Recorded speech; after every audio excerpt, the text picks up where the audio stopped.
The early morning sun cast long shadows across Mrs. Chen's front porch as she slowly made her way to retrieve her daily newspaper.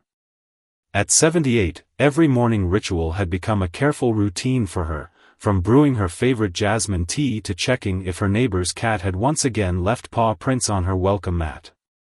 But this morning was different. There, next to her rolled-up newspaper, sat a peculiar brown package about the size of a shoebox. Mrs. Chen adjusted her glasses, peering at it with cautious curiosity. In her 40 years of living in this quiet suburban neighborhood, she had never received an unexpected package, especially not one without any shipping labels or return address. Her first instinct was to call her daughter, who always warned her about suspicious deliveries, but something about this package seemed different. It was wrapped with care in simple brown paper and secured with twine tied in a perfect bow, the kind her late husband used to make when wrapping her birthday presents. As she bent down to examine it closer, she noticed a small note tucked under the twine. The handwriting was neat but slightly shaky, as if written by elderly hands. "For the kind soul who lives here," it read. "Open when you're alone." Mrs. Chen's heart fluttered with a mixture of excitement and apprehension. She glanced around her peaceful street. The morning joggers had already passed, and her neighbors were either at work or busy with their morning routines behind closed doors. The only witness to this mysterious delivery was Mr. Whiskers, her neighbor's orange tabby, who watched her with his usual indifferent gaze from his perch on the fence. With trembling hands, Mrs. Chen picked up both the newspaper and the package. The box was surprisingly light, making barely any sound when she moved it. As she carried it inside, memories of her younger days flooded back, days filled with unexpected adventures and mysteries that seemed to find her wherever she went. Setting her newspaper aside, she placed the package on her kitchen table, right next to her half-finished cup of jasmine tea. The morning light streaming through her lace curtains illuminated the dust particles dancing around the mysterious box, giving it an almost magical quality. Mrs. Chen sat in her favorite chair, the one with the worn floral cushion that had witnessed countless family gatherings and quiet afternoons. Her fingers traced the edges of the package as she debated whether to open it now or wait. In all her years, she had learned that some mysteries were better savored slowly, like her morning tea. But before she could make her decision, she heard something that made her freeze, a faint sound coming from inside the package, so soft she almost missed it. It wasn't a tick or anything alarming, but rather a gentle rustling, like pages of an old book being turned by a gentle breeze. The clock on her wall ticked steadily, marking each moment of hesitation. Outside, life continued its normal pace, the distant sound of cars, birds chirping in her garden, and the familiar creak of her neighbor's screen door. Yet here in her kitchen, time seemed to stand still around this mysterious package that had found its way to her doorstep. Mrs. Chen's curiosity finally got the better of her. With careful fingers, she untied the twine bow, letting the string fall gracefully onto her floral tablecloth. The brown paper wrapping came away easily, almost as if it were eager to reveal its secrets. Inside was a simple cardboard box, weathered at the corners but still sturdy. As she lifted the lid, the rustling sound grew clearer. Her heart nearly stopped when she saw what lay inside, a collection of old photographs, letters, and a small leather-bound diary, all carefully preserved despite their obvious age. But what caught her eye first was a black and white photograph sitting right on top. The image showed a group of young women standing in front of what appeared to be a small shop. They wore dresses typical of the 1960s, their faces bright with youth and hope. Mrs. Chen's hand trembled as she picked up the photograph, because there, in the center of the group, stood a younger version of herself. She hadn't seen this photograph in over 50 years. It was taken on the day she and her friends had opened their first seamstress shop together, right after they'd all immigrated to America. The memory was so vivid, the smell of fresh paint, the excitement in their voices as they discussed their dreams, the way they'd all pooled their savings to buy that little corner store. Beneath the photograph was a letter written in familiar handwriting. It was from Li Wei, her dearest friend from those days. They had lost touch decades ago after Li Wei moved across the country to care for her ailing mother. Mrs. Chen's hands shook as she unfolded the paper, her tea growing cold and forgotten beside her. "My dearest friend," the letter began, "I've been thinking about our promise." Mrs. Chen's mind raced back to that day in front of the shop. They had all made a pact: if any of them ever achieved their dreams, they would find a way to help others do the same. As she read further, tears began to well up in her eyes. Li Wei had written about how she'd never forgotten their promise. She had gone on to build a successful chain of tailoring shops across the West Coast, but something had always felt missing. Now, in her own advancing years, she had decided it was time to fulfill their shared dream. The diary, Li Wei explained in her letter, contained the stories of all their friends from the photograph, how they had overcome struggles, built businesses, raised families, and helped others along the way. But more importantly, inside the box was something that would allow Mrs. Chen to keep their promise alive. Mrs. Chen reached deeper into the box, her fingers brushing against something that felt like paper, but different, crisper, newer. Her breath caught as she realized what it was. But before she could pull it out, her doorbell rang, its chime cutting through the quiet morning air like a knife through silk. She quickly glanced at her clock, 9:30 a.m. She wasn't expecting any visitors, and her weekly grocery delivery wasn't due until tomorrow. The doorbell rang again, more insistent this time. Mrs. Chen carefully placed the letter back in the box and slowly rose from her chair, her mind still swimming with memories and questions. As she made her way to the door, she couldn't help but feel that her quiet life was about to change in ways she couldn't yet imagine. The mystery of the package was only beginning to unfold, and somehow she knew that answering the door would be the next chapter in this unexpected adventure. Mrs. Chen opened her front door to find a young woman standing on her porch, dressed in a neat postal uniform. She held a tablet in her hands and wore an apologetic expression. "Good morning, ma'am," she said warmly.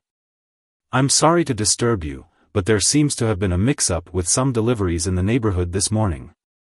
A slight chill ran down Mrs. Chen's spine as she thought of the mysterious package sitting on her kitchen table. The postal worker continued, "We've had reports of several unmarked packages being delivered to homes in this area. For everyone's safety, we're checking to make sure no unauthorized deliveries were made.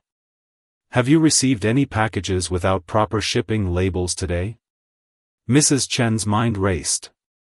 Something about this situation didn't feel quite right. In all her years of receiving mail, she'd never had a postal worker come door to door like this.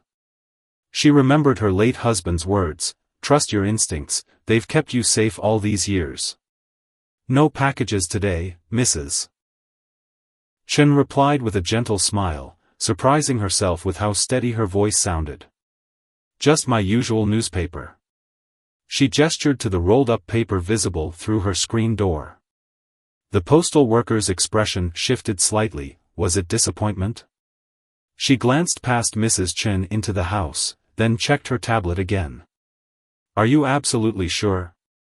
Our records indicate." She paused, frowning at her screen. Just then, Mr. Whiskers darted across Mrs. Chen's front yard, chasing a butterfly. The postal worker's eyes followed the cat's movement with unusual intensity, and in that moment, Mrs. Chen noticed something odd. The woman's uniform badge was blank, missing the usual photo ID and name. "I'm quite sure," Mrs. Chen said firmly, her hand tightening on the door handle. "Now, if you'll excuse me, my tea is getting cold." Before the woman could respond, Mrs. Chen closed the door gently but decisively, sliding the security chain into place. Through the window, she watched the supposed postal worker stand there for a moment, then walk away while speaking into what appeared to be a phone. Instead of continuing down the street to check other houses, she got into a dark car parked around the corner, definitely not a postal service vehicle. Mrs. Chen's heart was pounding now. She hurried back to her kitchen, her morning arthritis forgotten in the rush of adrenaline. The box seemed to call to her from the table, its contents now feeling more precious than ever. Clearly, someone was very interested in this delivery, and she doubted it was the postal service.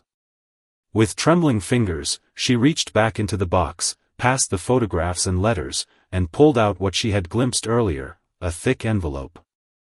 Inside were documents, news clippings, and what appeared to be bank statements. As she scanned the papers, her eyes widened. These weren't just any documents, they were evidence of something big, something that made the mysterious visit to her door make terrible sense. A small note fell from between the pages, written in Li Wei's careful hand. "My dear friend, what you now hold in your hands is both a blessing and a burden. There are people who will want to find this, but I trust you to know what to do with it. Remember our promise, to help others achieve their dreams. But be careful. Not everyone shares our values." Mrs. Chen sank into her chair, her mind whirling with questions. Why had Li Wei chosen to send this to her? What was she supposed to do with this information? And most urgently, how long before that mysterious postal worker returned, possibly with others? She needed to think quickly and act carefully. Whatever was in these documents was clearly important enough for someone to go to great lengths to find it. As she gathered the papers together, she noticed a phone number written in tiny numbers at the bottom of Li Wei's note, along with 3 words that made her blood run cold. Trust no one. Mrs. Chen knew she needed to act quickly, but years of experience had taught her that hasty decisions often led to regret. She carefully gathered all the documents and moved away from the windows, settling in her cozy reading nook in the back of the house. Here, surrounded by her beloved collection of books and family photos, she felt safer to examine the contents of Li Wei's package more thoroughly. The documents told an incredible story. Over the past 30 years, Li Wei had built more than just a successful business. She had created an underground network helping immigrant women start their own enterprises. But hidden within the legitimate business records were traces of something darker, evidence of a money laundering scheme that had been taking advantage of these same women, stealing their hard-earned savings through a complex web of fake investment opportunities. Mrs. Chen's hands trembled as she read through bank statements showing millions of dollars flowing through shell companies.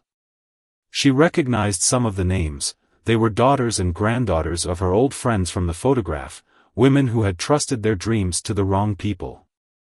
Li Wei had discovered this scheme but needed someone she could trust to help expose it without putting the innocent women at risk.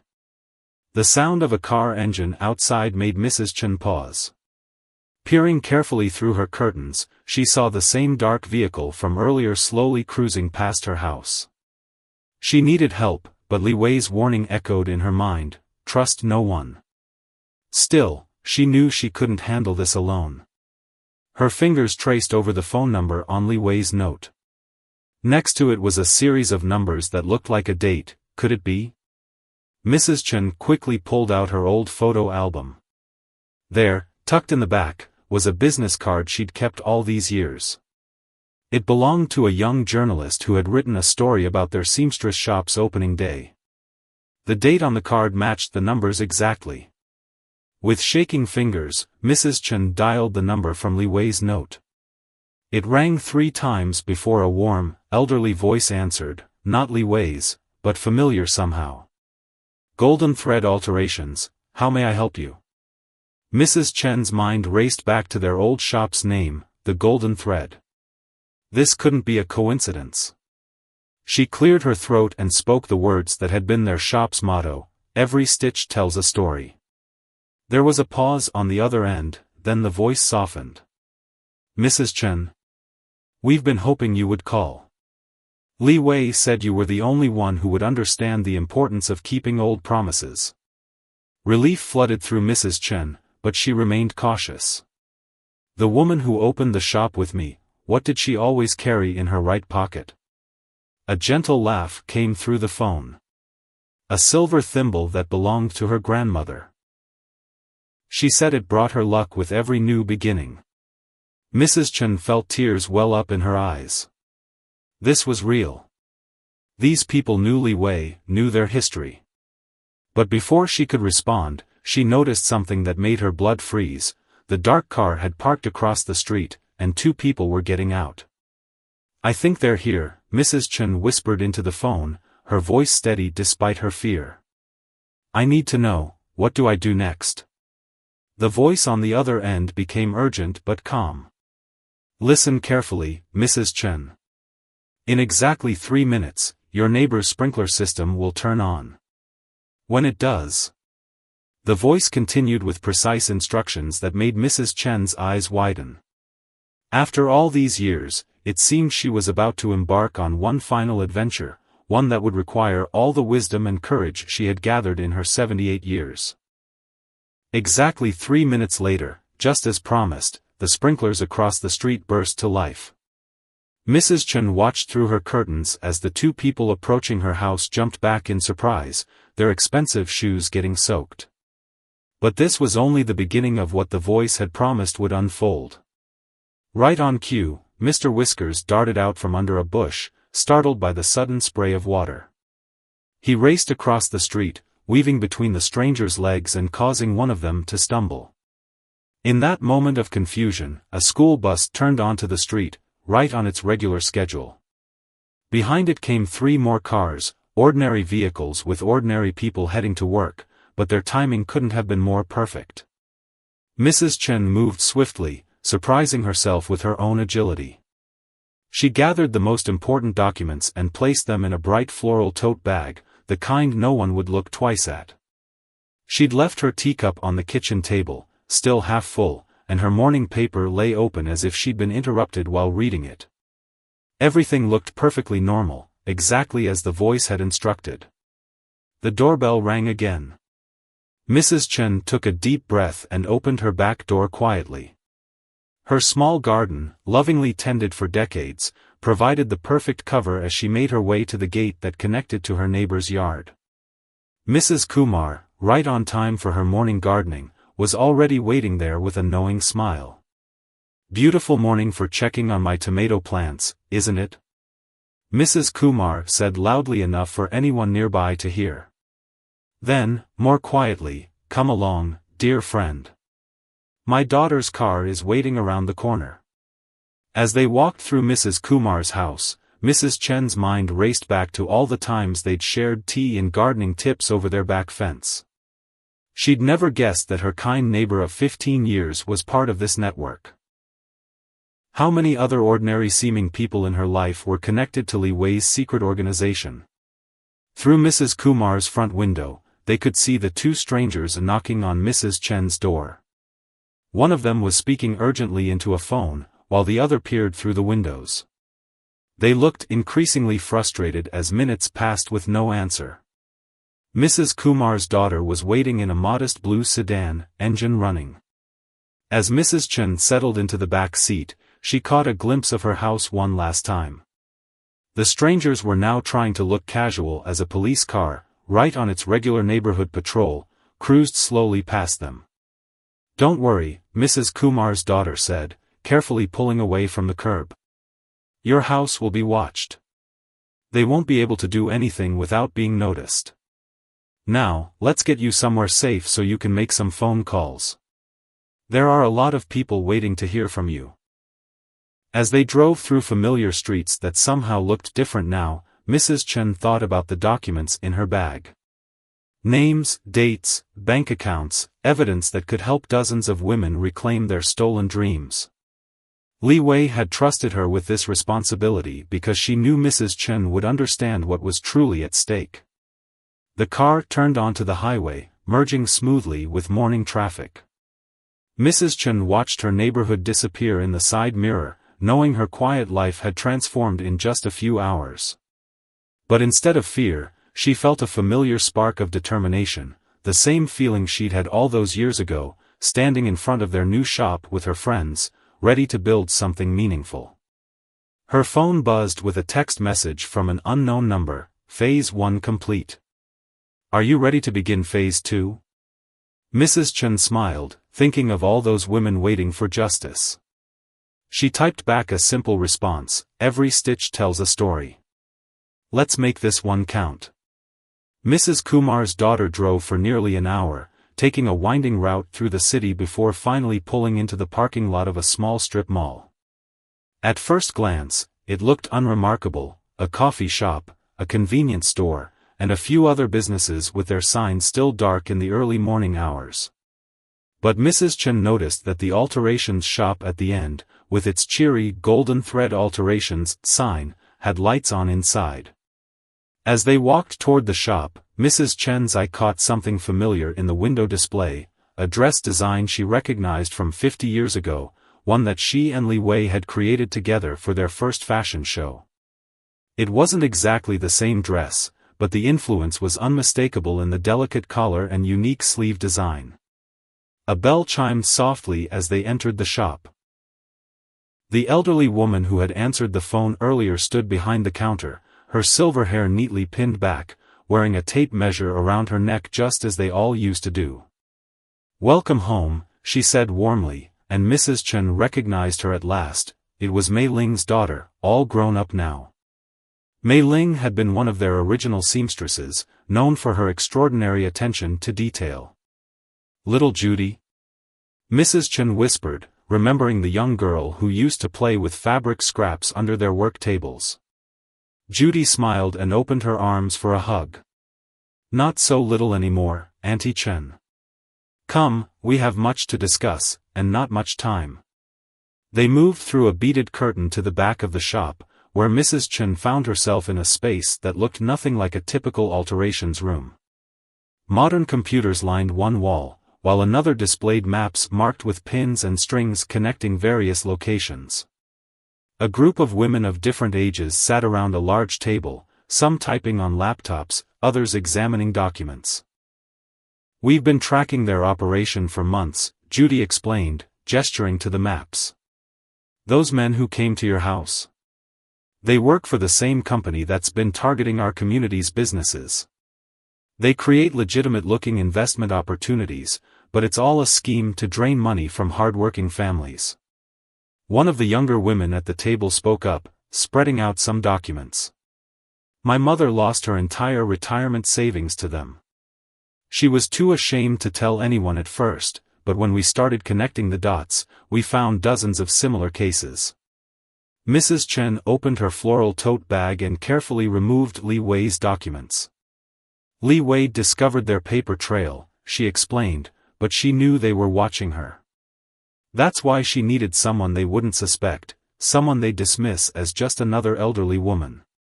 Judy nodded, a fierce pride in her eyes. "Li Wei chose perfectly. You were always the strategist in the old days, the one who could see 3 steps ahead. Now we need that wisdom more than ever." As the group began examining the documents together, Mrs. Chen noticed something interesting about the office setup. Young women worked seamlessly alongside their mothers and grandmothers, each bringing their own strengths to the task. Some handled technology and social media, while others contributed years of business experience and community connections. "We have contacts at the FBI's Financial Crimes Unit," one woman explained, "but we needed solid evidence before we could move. These documents could be exactly what we've been waiting for." Suddenly, Mrs. Chen's phone buzzed again. It was a news alert. Someone had just posted a video online of the 2 strangers trying to break into her house through the back door. Her neighbor's security camera had caught everything. The men were now being questioned by police, but everyone knew more would come. "Then we'd better work fast," Mrs. Chen said, straightening her shoulders.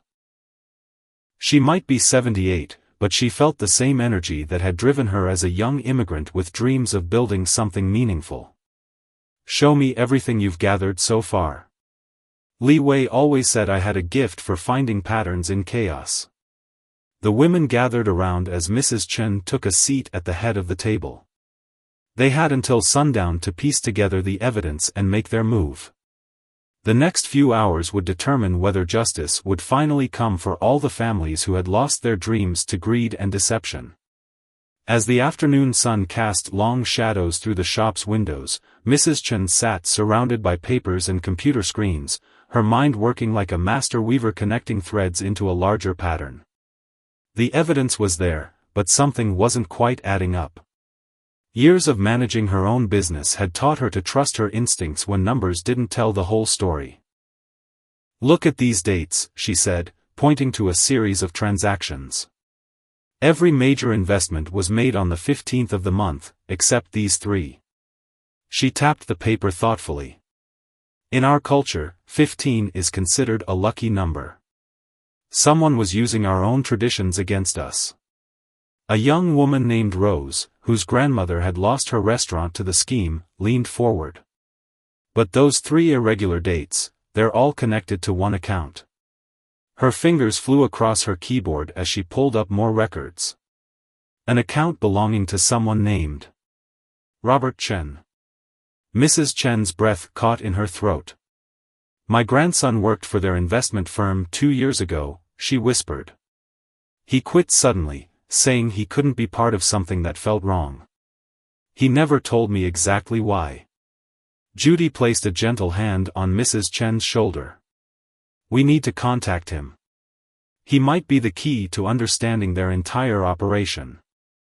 But before Mrs. Chen could reach for her phone, one of the women monitoring social media called out. "We've got movement. Someone just posted on the neighborhood watch group that 2 more suspicious vehicles are circling Mrs. Chen's street. They're looking for something." Security camera feeds showed men in business suits going door to door, showing badges that looked official but weren't. They were getting desperate, making mistakes. Mrs. Chen watched as they approached her next-door neighbor, Mrs. Thompson, who had no idea about any of this but had always been a bit too fond of gossip. "We need to move faster," Judy decided. She turned to the youngest member of their team, a college student who had been quietly working on something in the corner. "How close are we?" The young woman smiled, turning her laptop around. "I've mapped every transaction from the last 5 years. When we overlay it with Mrs. Chen's evidence." A complex web of connections appeared on the screen, showing money flowing through dozens of shell companies before ending up in offshore accounts. But Mrs. Chen wasn't looking at the screen anymore. She was staring at the dress form in the corner, remembering something Li Wei used to say, "In sewing, as in life, it's the hidden stitches that hold everything together." "The pattern is wrong," she said suddenly, standing up with surprising agility. "We're looking at where the money ended up, but what about where it started?" She picked up one of the original documents from her package. Li Wei wasn't just showing us the destination, she was showing us the path. Understanding dawned on Judy's face.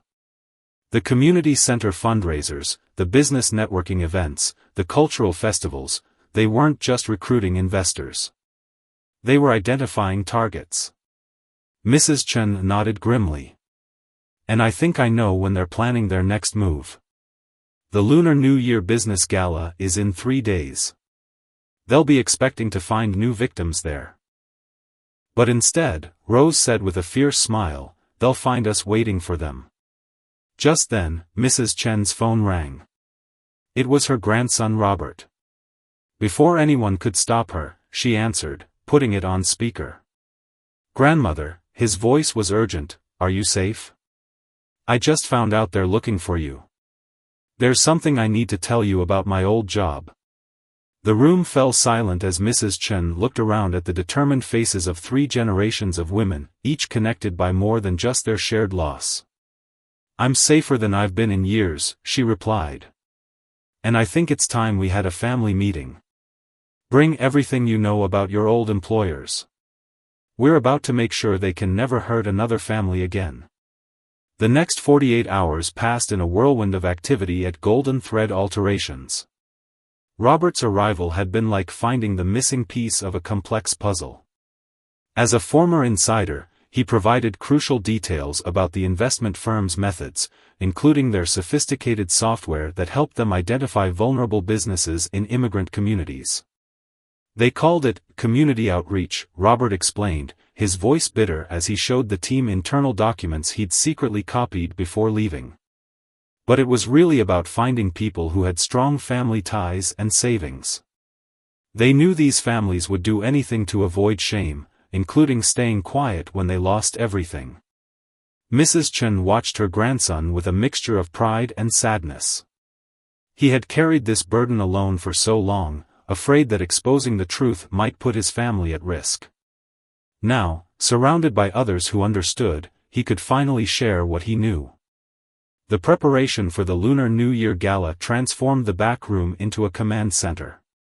Rose and her team had created a secure messaging system for all the volunteers who would be attending the event.